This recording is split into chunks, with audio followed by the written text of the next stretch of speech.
Hi, this is Pearl Drops Cakes. So I'll be showing you how to panel a square cake and get sharp edges. So I've already trimmed my. So I'm applying a crumb coat, buttercream crumb coat on the cake, and I rolled out fondant, not so thick, not so thin. So I rolled it out and then placed it on the cake and applied corn flour. This corn flour will make the fondant not to stick on the cake board, because I'm going to turn it upside down. So I've already turned it upside down and I'm using my wire cutter to cut out the excesses. So make sure you leave some spaces, maybe let's say 2 inches or thereabout, so that you see the fondant that will glue to the one you use in paneling the body. Okay, so I use tape to measure the length of the fondant, because the size of the cake is 10 inch by I think 7 inch or thereabout. So I measured it out and I'm now cutting it into squares. Okay, so please, if you are doing a cake that is 10 inches by 8 inch, like the height is 8 inches and the length is 10 inches, please always leave some spaces, or should I say give some inches gap. Let's say if you are cutting your fondant, cut out the fondant to be 10 inch instead of 8 inch, and then the length, make it 12 inch instead of 10 inch. Okay, so and I applied buttercream on the body of the cake, and I placed those fondant I cut out, those square fondant I cut out, I placed them on the body of the cake. Okay, so this is basically what you do.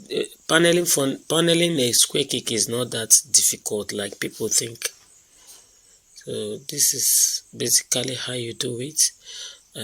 Use your smoothers to smoothen the sides and make sure everywhere is smooth. And then the edges, work on the edges by using 2 smoothers. Like, you press them together very well. Make sure that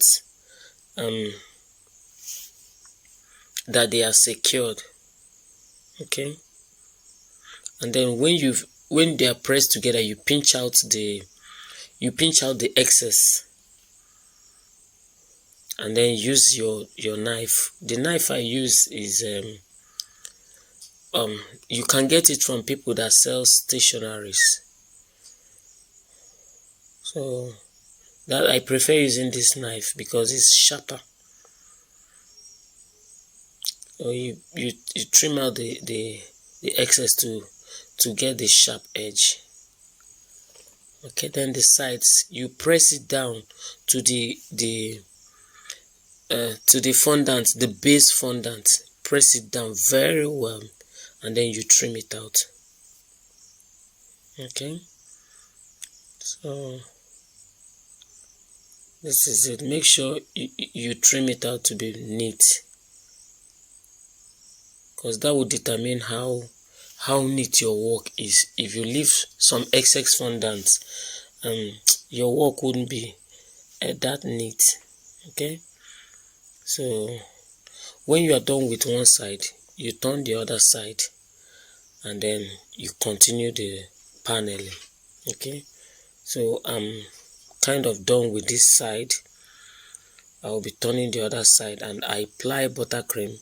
I don't like applying buttercream, the whole buttercream at a go, at a time, because from time to time my hand might be touching the cake, you understand? So I don't want it to smear on my hand or stuff like that. So I apply each side I want to panel.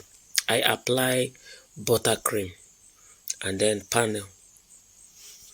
So, but I think the space I left is too much. So you can decide to reduce your own to 1 inch instead of the 2 inches or 3 inches space and gap that I left on the fondant. So you can decide to reduce your own fondant by maybe 1 or 2 inches, because I noticed that the excess fondant is too much. Okay, so the same thing we did in the other side, that's what we are doing here too. You pinch the fondant and then remove the excess, and then use your knife to trim it, to expose, to get the sharp edge rather. Okay, so this is basically what I'm doing here. It's not difficult, just pinch it. Make sure you apply pressure to pinch it very well and remove the excess, and then use your knife to, it's called craft knife, so you can just use your craft knife to remove the excess fondant, and it will give you a nice sharp edge.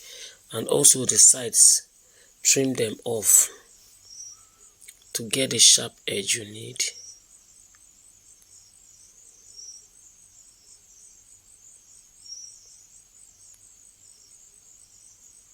As you can see, the excess are falling off on their own.